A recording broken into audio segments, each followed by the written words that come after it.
as she stood at the gravesite. The cold winter breeze whipped her hair into a frenzy, mirroring the turmoil in her heart. Her father's funeral was a blur of black suits and somber faces, but her mind kept replaying the last conversation they'd had. He'd promised to take her to her favorite cafe, to try their new chocolate cake, but he'd never gotten the chance.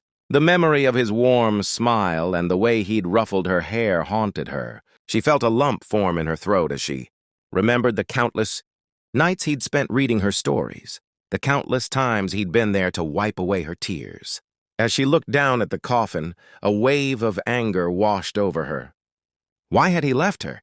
Why had he gone so soon? She felt a hand on her shoulder, and her mother pulled her into a tight hug. "I'm sorry, sweetie," her mother whispered, her voice cracking with grief. The girl buried her face in her mother's shoulder, letting the tears flow. She didn't care that people were watching.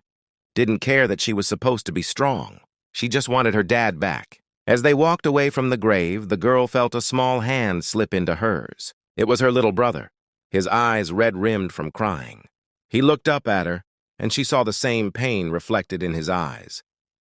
Together, they walked back to the car, a family torn apart by loss but bound together by love.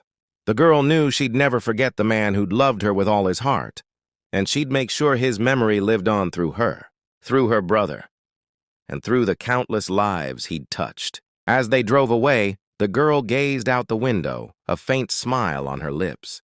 She knew her dad was still with her, in her heart, and that thought brought her a measure of peace.